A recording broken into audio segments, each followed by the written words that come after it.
Welcome, jewelers. Welcome all to our first ever podcast here.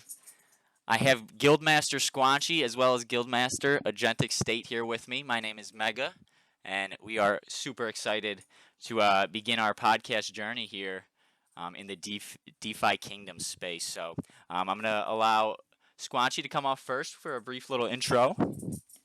What's up, everybody? Y'all all know me from Twitter at Squanchy.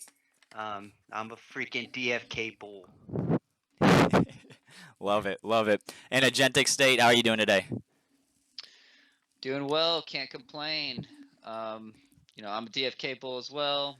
Got into the game a little bit later than you, Mega, or Squanch, but have really enjoyed the game the last couple months. I've been playing it, folks. and it's one of my favorite projects in the crypto space. Perfect, perfect.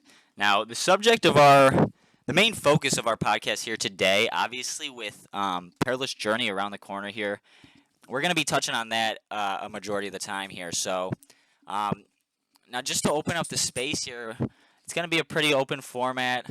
Just a lot of different topics really to go over in the Perilous Journey space and getting us over to Crystal Vale. So, what do you guys think the devs were really trying to accomplish with this journey?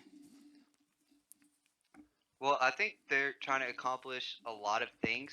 I think they want us to highly put a lot of thought into this and a lot of time and energy and effort. And I think they're doing a great job of that.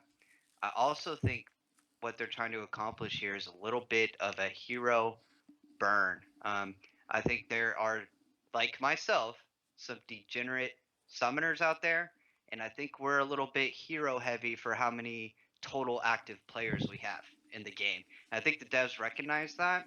I think this is a great creative way to have hero burns, and I would, as a player, I am now on the meta level of thinking, okay, when are they going to burn more heroes? And I know here coming into this, I used to have more heroes than I have now.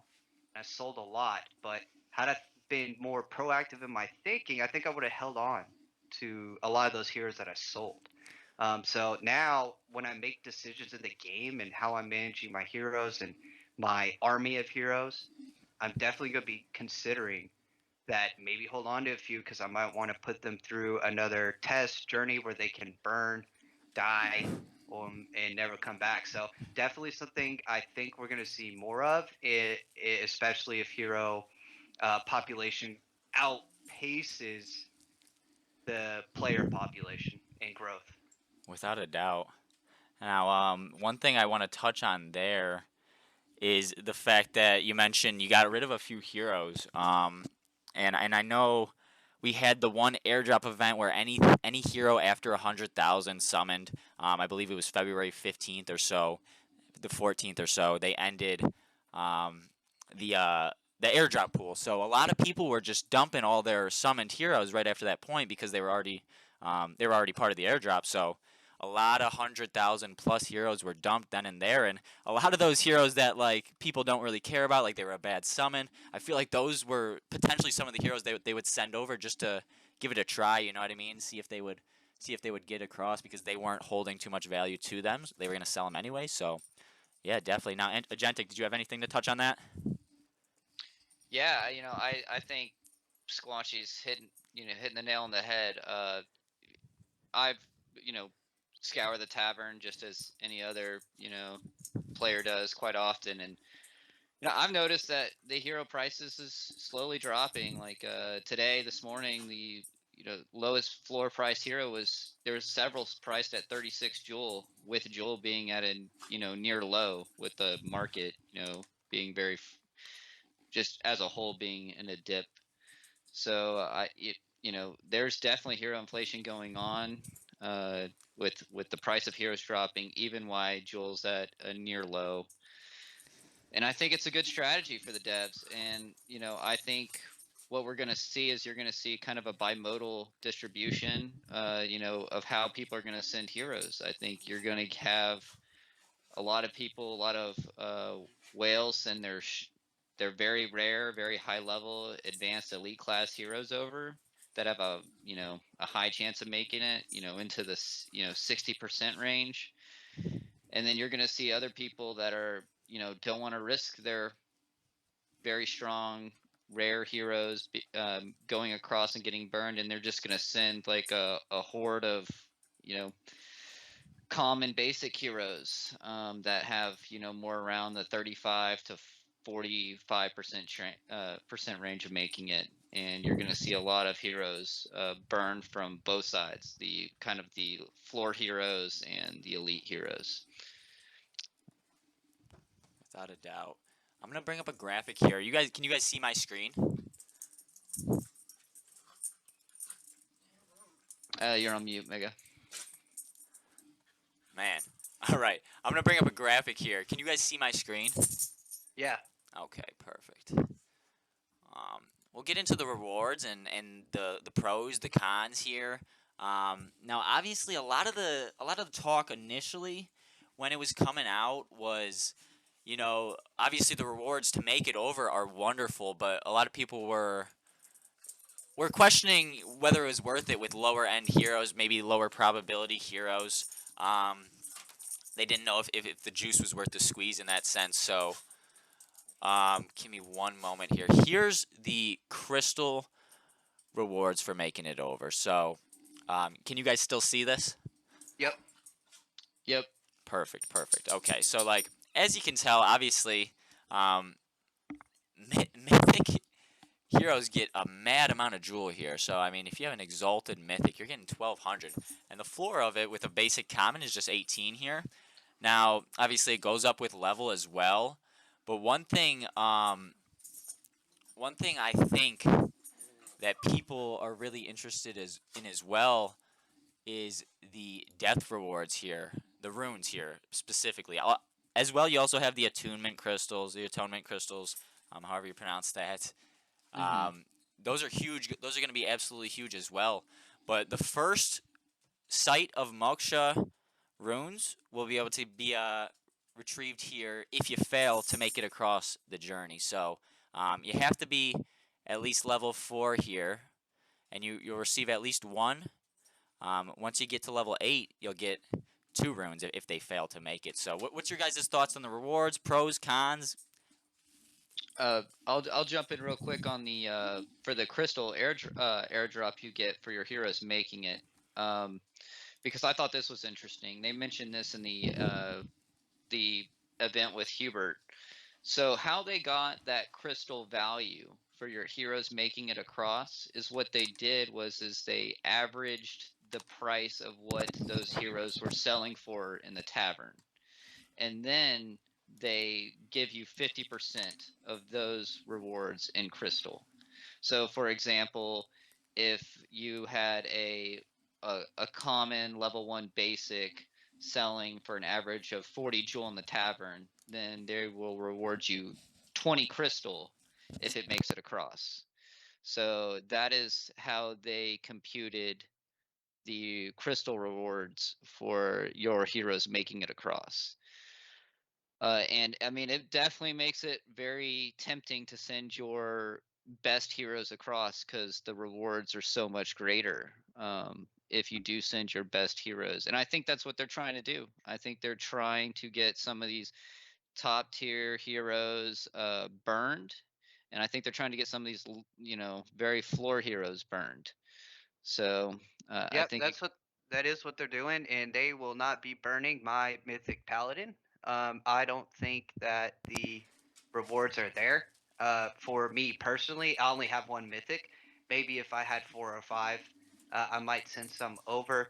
But as someone who just has one mythic paladin, my reward would be 188 crystal if it survived the perilous journey. Whereas if it died, I'd have to double check the numbers because once I saw the rewards, I didn't really care to check to see if it died because it's not worth it, or if it got burned, I should say.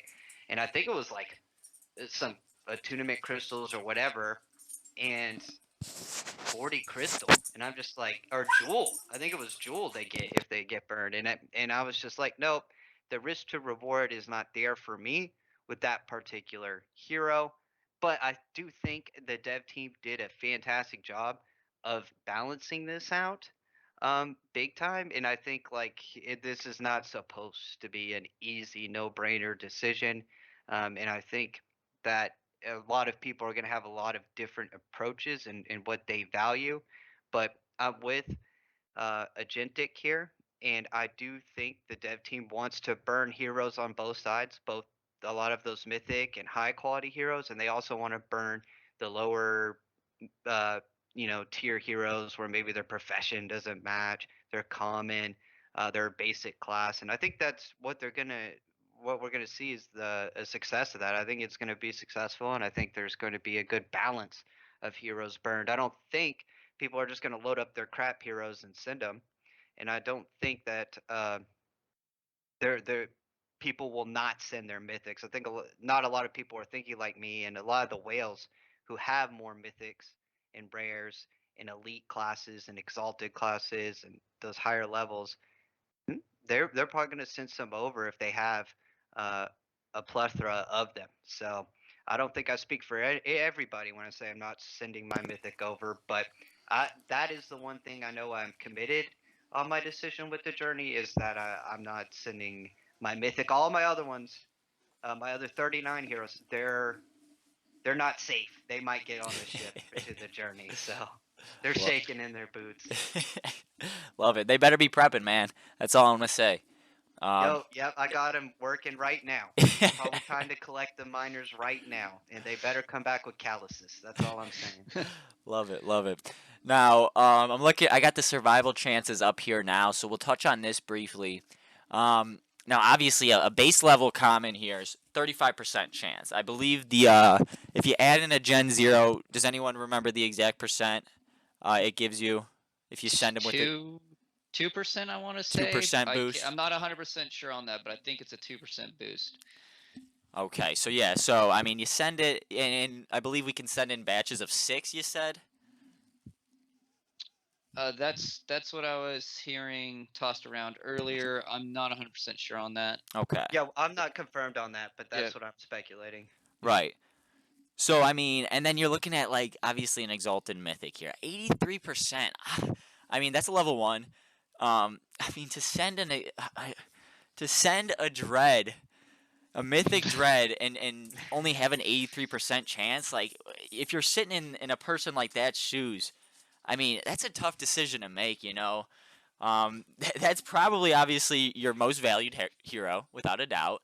And to just not have that full 100% chance, I mean, that's scary. That's scary for me, and I don't even hold a hero like that. So, I personally, um, I don't know if I'm going to be sending any heroes. I don't have a huge hero pool.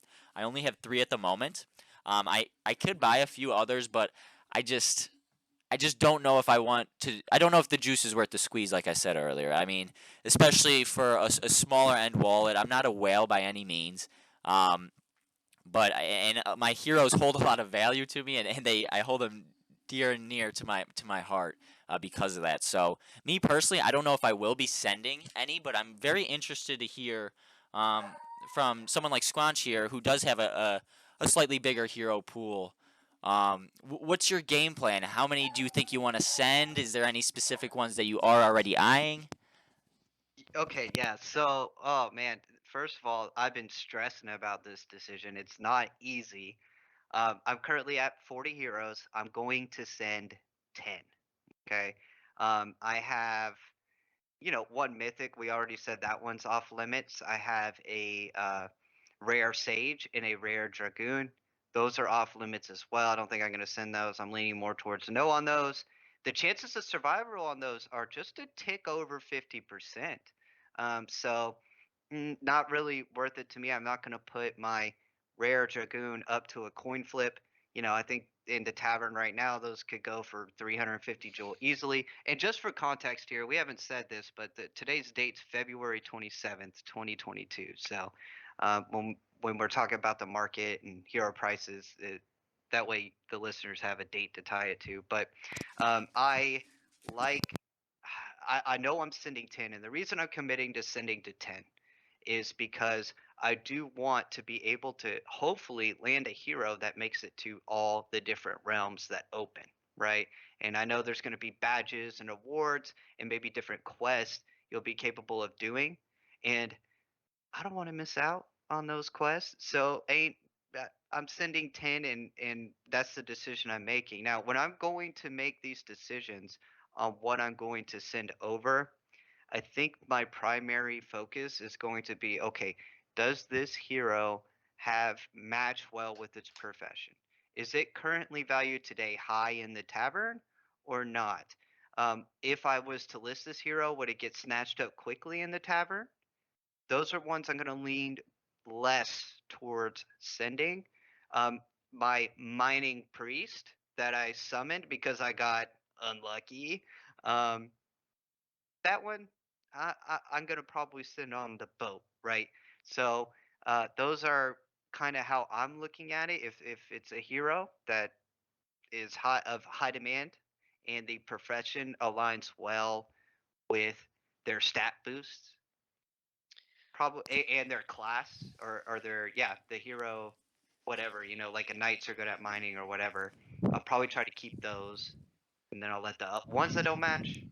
I'll let them. I'll ship them out to sea, and Yeah, that's hopefully a I see good them on game the other plan. side. Because You know. obviously the value definitely holds with the ones whose professions um, are our match, of course. Now, Agentic, what do you think? What's your game plan here? I know you wanted to go over Dag's Braves heroes here. I'm gonna bring him Yeah, up. yeah. He's got some good ones that he's sending over, and I'm super excited to Yeah, see what makes it and what doesn't. We'll be definitely keeping track here. But if you he's want to put touch his on nuts that, on the table Hey, this shout out week. to Dags. Yeah, shout out to Dags, yeah, a Dag's is a very great dude. active member in our guild. So yeah, I think one thing that Squanchy touched on was kind of like the indirect rewards you get for sending these heroes, which I think is another thing the devs are having a strong incentive here to get you to get your strongest heroes across. And he was talking about how, they'll get a badge for the realm if they make it, and then you can possibly get a hero with all 4 badges. Well, obviously, you're more likely to do that with the stronger heroes that you send. Um, but also they another thing that made this really juicy to send over your strongest heroes was the +5 skill points rewards that you get for your heroes going over. So they're going to give you 3 +5 skill points that you can add to your heroes skills such as intelligence or agility. And this is especially huge that since they're going to have land tournaments in Crystal Vale, and the rumor is that these land tournaments are going to be attached to heroes with the highest performing skill sets. So they'll have a land tournament for that's better off for vitality fighters, land tournament better off for intelligent heroes. So that +5 skill point is going to be crucial in possibly getting some land if you make it across. But yeah, let's go into what Dags has going on here with his hero set. So he's like Squanch. He has several heroes, in the realm of what seems like 30 to 40.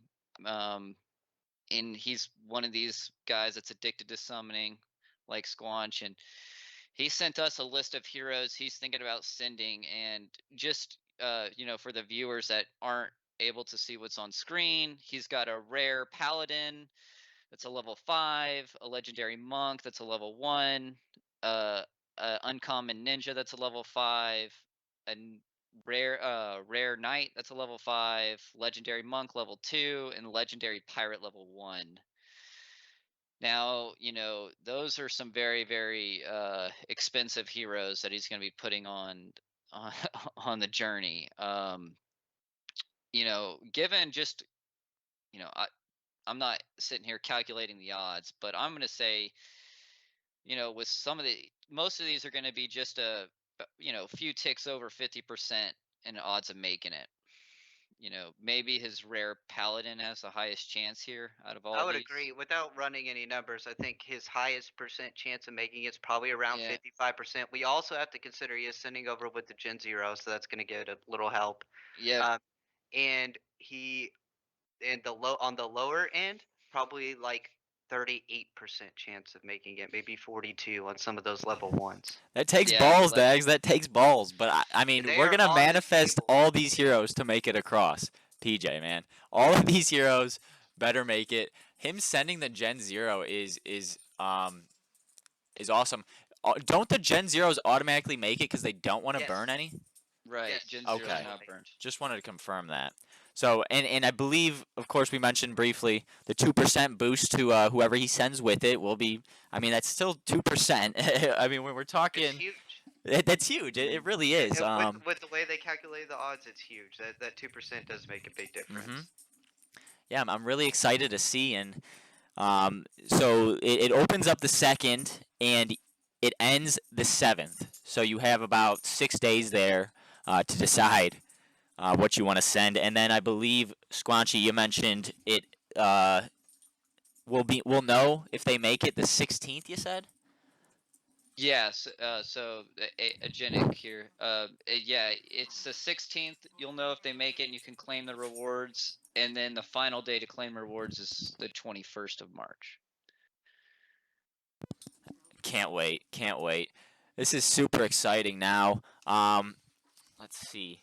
Another thing we do want to touch on in terms of Crystal Vale, is there anything else you guys are doing as far as um, prepping, allocating?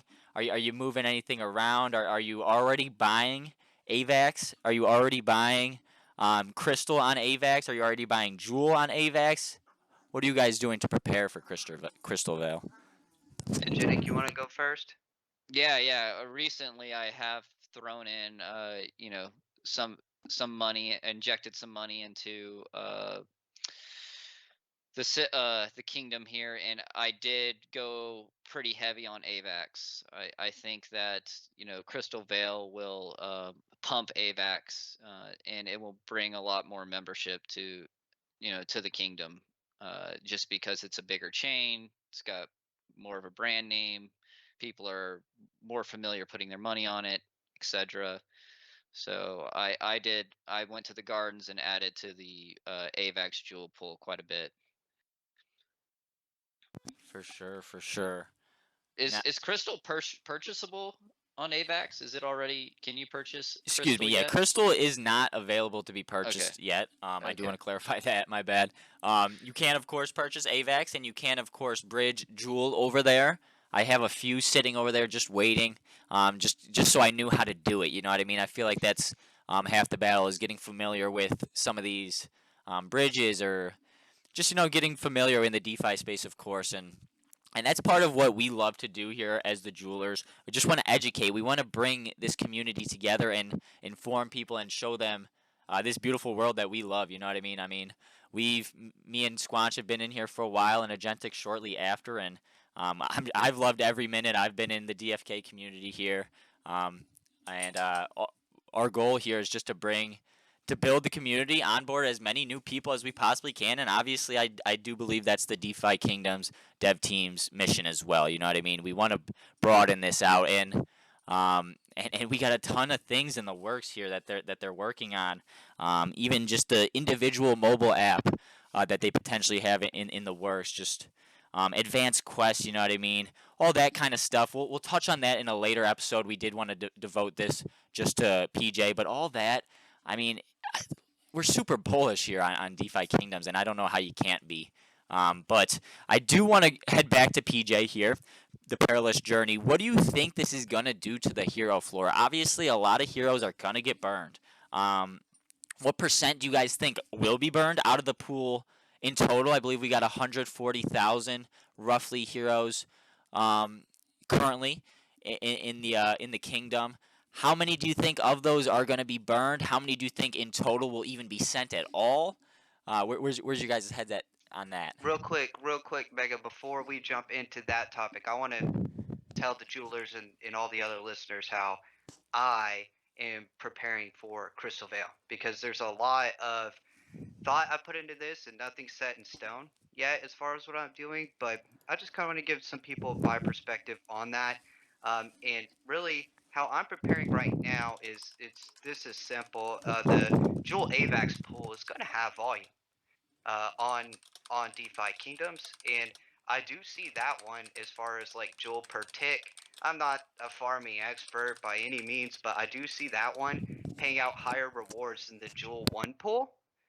Here as we approach Crystal Vale, I think it's already creeping up on it as far as volume and transactions in that pool. And again, I'm not a professional farmer, but from my understanding, the more volume that's going on in your pool, the more rewards you're going to earn, right? So I think that's the pool I'm positioned in heavily, and that's the pool I'm going to stay positioned in leading up to the Crystal Vale launch. Now, once Crystal Vale launches, okay, I've earned quite a few crystal through the airdrops, right? I'm gonna take that crystal. I have some loose jewel, and I'm gonna go farm the crystal jewel pool over there, and I'm gonna take a small amount of my jewel AVAX pool and go move that to crystal AVAX on the AVAX subnet, okay? And really, my thought behind a lot of this, I think what a lot of people need to consider when they're making these decisions is that the pools in Serendale, theoretically, the APRs should bounce back up on those. Okay, so um, and what to consider about that is Serendale's been out longer, so you're earning more claimable jewel in the Serendale pools. Whereas in the Crystal Vale pools, based off the emission schedule, if you go throw funds in there, you are only going to be receiving like less than 5% of your crystal claimable. The other goes locked, which is great. You want locked crystal, and that's why I'm getting exposure over there too. But I really want that liquid jewel that I can have to buy more heroes, to be more involved in the game, and to really reinvest it. So I'm going to put, of my total garden amount, I'm probably only putting 20% of that over to Crystal Vale, and I'm going to leave the remaining amount on Serendale for a good while. Um, and that's just my plan right there. We'll see how that all plays out. But that's kind of how I'm thinking. And I think my key takeaway from all this, and if you're just planning on, oh, let's all jump over to Crystal Vale, go Crystal Vale immediately, just think about the amount of people who are probably going to do that. Think about the increase in APR that we could see on Serendale, and think about how you're already going to be able to claim over half that jewel immediately. So those are all the things you need to weigh out and consider. Um, by the way, anybody who already has my wallet address, if you copy trade me, you're probably down bad now. So I don't know if I'm the best person to follow on that, but hey, I'm a DGen, and that's how I'm playing it. I love it, man. Degen responsibly, we like to say over here.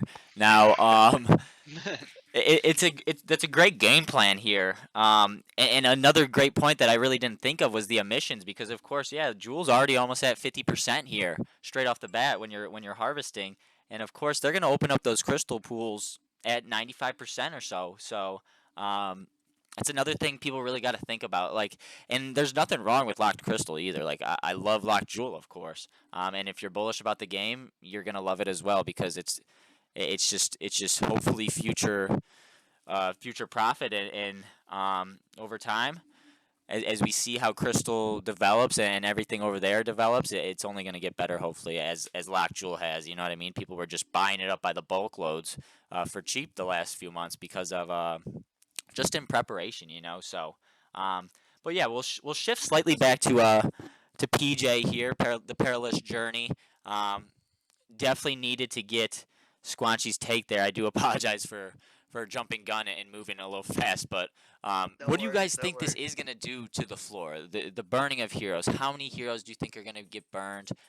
We could start with Agentic on this one. Yeah, so I mean, obviously with the pretty brutal survival rates that they're giving, we're gonna expect. I think you're gonna see the floor price raise on heroes, and I think you're going to see the price of rare heroes, and advanced heroes go way up. So I think we're gonna see a kind of a bimodal thing where the floor heroes will go up because a lot of those will get burned, and a lot of people will probably want to purchase them just to increase their odds of getting someone over. And then I think you're going to see the rare heroes that a lot of people send over get burned. And just judging by the burn rates and knowing like the type of people that are in crypto space that are, they're risk takers, right? People in crypto are risk takers. They're they really like risk. And I think you're going to get a high percentage of people sending heroes over. I think, most people will probably send some heroes over, and I would expect to see, probably a 15% of heroes burned here of active users at least. So, you know, uh, probably looking at somewhere between 10 to 20,000, maybe even up to 25 getting burned. That's my opinion. For sure. Oh Now, man. Mhm. before you jump into it, Squanch, I also want to say what I know you're sending about 10 of your heroes. What amount would you be content with? Do you expect? Obviously, in your heart, Seven. I'm you have getting to almost seven back accept that on all the of them other could be side. burned. Go on. No, seven. I'm get seven will make it. Okay. No, statistically, that's a low probability of seven making it, but that's what I'm shooting for. I hope seven of them make it. I'm overly optimistic a lot, and y'all will see that in my investing style too. I'm a huge optimist, but yeah, I'm optimistic seven of them will make it. Um, as far as the floor price of heroes go, I think there's probably more airdrops and more incentive to pull up a couple summons over there in Crystal Vale. So I think, Agentic. I think what we're going to see is the floor price stay about the same. Now, if they do another screenshot or airdrop for more raffle tickets or land or whatever, which based off how the Tev team has done it in the past, that's what I'm anticipating. I'm already planning for that. And I think what we're going to see is the floor price stay about the same, but I think you hit the nail on the head. I think these rare and up heroes, the blue ones and up, rare and up, I think are going to perform very well coming out on the other side of the perilous journey. And I think the prices of those will skyrocket. And I think the ones that made it across and have the stamp, because I believe they're putting a stamp on the card once they successfully do the perilous journey, I think those are going to go through the roof. And I think high level heroes, I think all the things that you should have been preparing for, leveling your heroes up, getting rarer cards, I think all of that is going to pay off here. And I do think higher level rare heroes are going to skyrocket. And to touch on what Agentic said real quick, if 20,000 heroes get burned here, I think that's a huge success for the game. I think it's a huge positive for the game, and I think that would be a great result. And I would have to guess about the same if I was going to put a number on it. Somewhere between 15 and 25,000 heroes will be burned, but we'll see. Agentic also made another good point about crypto people having high risk tolerance.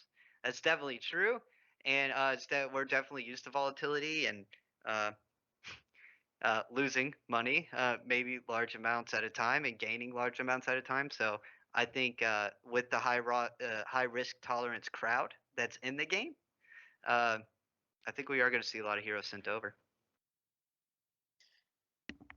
Yeah, yeah, and another point too that you were talking about with the heroes getting stamped. The, you have to imagine that, when people take their heroes over, they get the stamp, they get the stat boost, the +5 stat boost, skill stat boost.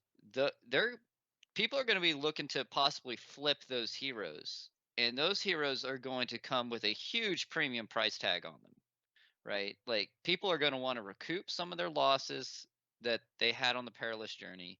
They're going to put a premium price tag on these heroes that make it, which are likely to be more likely to be the, rare, advanced elite class heroes. So I think we're going to see some very, very high priced, advanced, rare heroes in the market as soon as the perilous journey is completed. and they make it over to Crystal Vale. Other people will want to take those heroes and use them for land tournaments. Others will try to capitalize quickly, sell them to people that want to participate in the land tournaments. So it's an interesting investment strategy you can pull on the Perilous journey. Um, you had any thoughts on that, Mega? Yeah. So specifically, talking about the land tourney, I'm really excited for that actually. Just to see the first state of PvP. You know what I mean? Obviously, this isn't gonna be exactly what the real PvP will look like, but just how they format it and just how they use that to develop the real form of PvP is going to be interesting for me. I have a few heroes that have stats into the 25, so, or I should say one hero that has stats into 25, which I'm excited to see how he performs. But yeah, no, like I said, I'm probably not gonna send any heroes unless I'm completely degenerate, you know what I mean? I only have 3 at the moment, like I said, so I don't see the need for me to send any. I really would love to, just to try it, but um, I don't think I will end up sending any personally. Now, is there anything else we wanted to touch on here with Perilous Journey?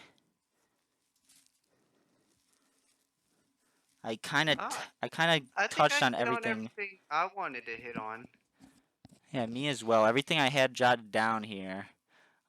We kind of went in depth here for. So, um, Yeah, overall, you go on. know, I say real quick with the death package of your heroes. So this is one reason that people will probably want to send their undesirable heroes over, because they do get those oh man, the runes The mock Mokshas? moksha runes, yes, which they did say will be needed to level your heroes up past level 10, which likely if you have a level 10 hero you've been using stand pots, but they're stuck at the level 10 currently. So those will have probably a pretty high dollar amount on them, like with incentivized to get them. Like let's say you don't have a level 10 and you come across those runes, if there's no trader that actually has them in the game yet, you got to think that players will be trading them on the black market, for some kind of price, so people can get ahead and get their players leveled up beyond level 10, especially for these land tournaments. So that's interesting. And they also will send you a small amount of jewel, nothing major, for the death of those heroes. So I think that too is going to incentivize a lot of these, and the raffles tickets for the Gen Zeros for your heroes that die or get burned. I think all that's going to incentivize a lot of you know like Squanch said, sorry, um, heroes that don't match in profession. So you're mining, your priest, your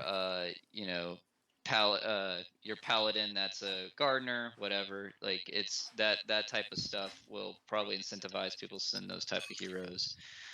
Right. Um, And another yeah, thing, sorry, another thing we really didn't mention at all was the incentive of Gen Zero. You know what I mean? Getting those entries for the Crystal Vale Gen Zeros. I mean, we can all see how valuable um, the the initial Serendale Gen Zeros are, and it's insane, and everyone wants to get their hands on that, even if it's just a chance. I mean, really, it's two chances, because you got to take the chance to get them over, and then you got to take the chance that your raffle's even going to win a Gen Zero. So that's going to make a lot of people degen in. Um, it's just the nature Mm-hmm. of the beast, you know what I mean? We all want a Gen Zero at the end of the day. I mean, they're coveted, they're so valuable. And of course, it's going to continue over in They're Crystal cash Vale. flow assets, is what they are. For facts, yeah. absolutely. I guess real quickly to close this thing out, guys, I wanted to get y'all's thoughts personally on what y'all thought about what contributes to your odds of getting across as a hero, right? So how the devs have broke it down is what contributes to your odds of making it across the perilous journey is you have their rarity, right? So whether they're common, uncommon, rare, legendary, mythic, which contributes to their odds. You have their rank, so whether they're basic, advanced, elite, exalted, and then you have their level, which contributes. Um, Personally, I I think the dev team is doing a good job here with incentivizing people to send heroes over, incentivizing a burn. But I would have liked them to have level probably contribute the most to the odds of making it across, which is currently it's the least. Your level contributes 1% every level up you go. So the difference between a level 1 and a level 5 hero is literally only 5%.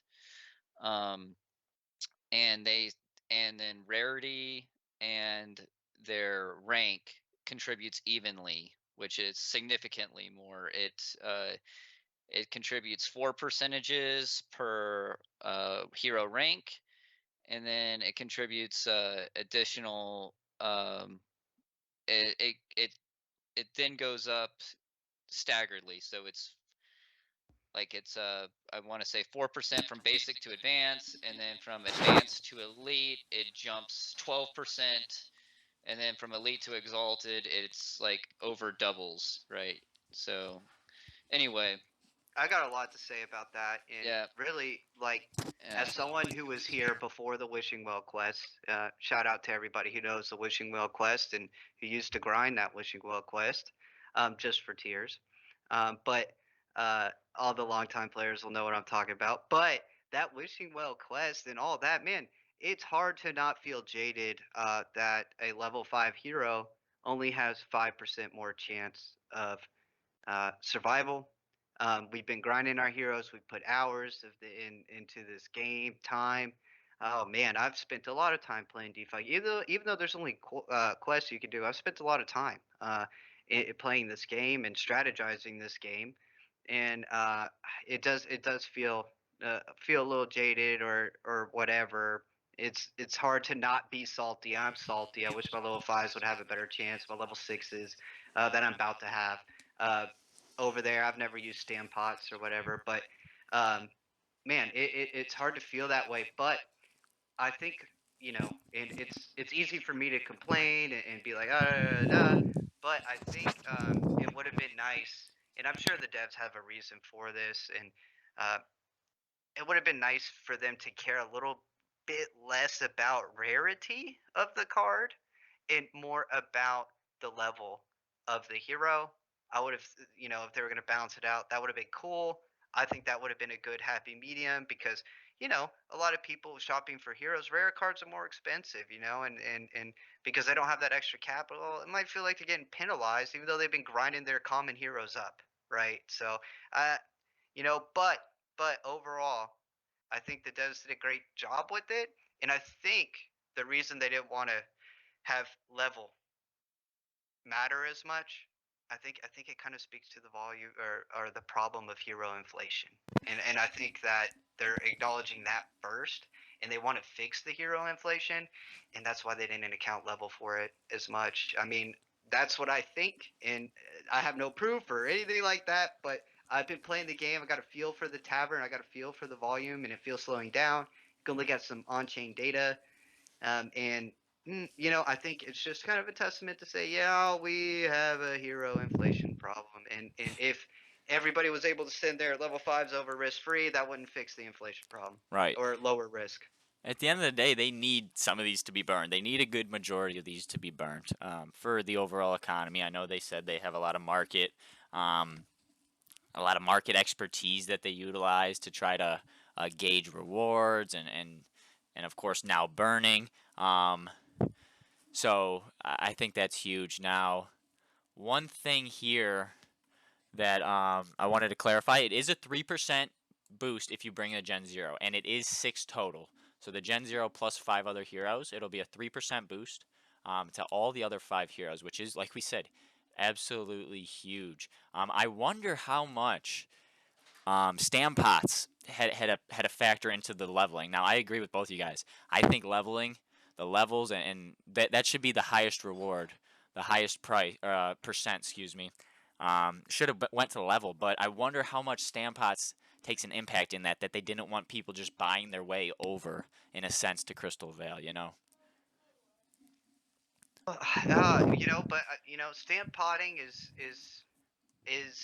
beneficial too because it requires a lot of resources, in-game Very resources true. from questing to do that. So the devs are obviously they're a lot better at this than I am, but I mean, yes, a lot of people would stamp pot up to level 10, and man, they had a lot to think about. And the more I think about this, the more I'm like, well, I understand why they did what they did, and I think it's overall good. Well, to also the people that are using the stand pots are probably the people with, you know, higher rarity, more advanced class heroes. So it's, the people that are using the stand pots are also the people that have the rarest, most, badass heroes probably in general. So I like I said, I would have liked to see level play the most influential role. But as like Squanchy pointed out, the hero inflation is real. And then once Crystal Veil occurs and you can summon over there and summon with the two new classes that they will have over there, right? You're gonna see another summoning pump. Like there's gonna be an inflation. There's gonna be a lot of people doing massive amounts of summoning again once Crystal Veil opens, because everybody's going to want to get those new classes of heroes. They're going to want to see how new class of heroes combine with their current classes, and so I can see why, as Squanch said, the devs are just looking to get a nice burn out of this. For sure, for sure. Now we were talking about this earlier outside the podcast. The summoning costs in Crystal Vale will be um, not price, but the amount, the quantity of crystal to summon will be the same the way Jewel is currently formatted. So if it costs, for example, 30 crystal to summon with a Gen 0, excuse me, 30 Jewel to summon with a Gen 0, it'll cost 30 crystal to summon with that same Gen 0 over in Crystal Vale, which I do think is interesting. Obviously, um, price is super unpredictable. Currently, I've heard rumors they want to kind of based on um, the amount they're minting. Obviously, it's less. The total supply is less than Jewel, so they were kind of saying, rumoring the potential for it to be just that in an increase in price, obviously with the smaller supply. But that's completely. We don't really know where that's gonna land when it opens up, but I'm super excited for that. Do we have any closing thoughts? Anything else you guys wanted to add in?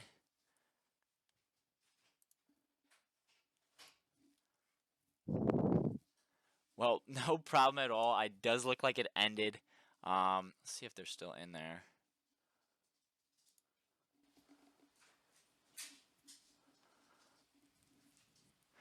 Regardless, no worries at all. This has been the Jeweler's first podcast, specifically on Perilous Journey here. But it was a pleasure to have all you guys join me. Thank you to Agentic State. Thank you to Squanchy. And here we are. We're back. Do you guys have any closing topics to finish this thing out? No, Closing I've said it. thoughts? I've said everything I've said. I just want to give a big shout out to Dags for letting us show off his heroes. And guys, we will let you know how many of his heroes make it over on our next time we record an episode.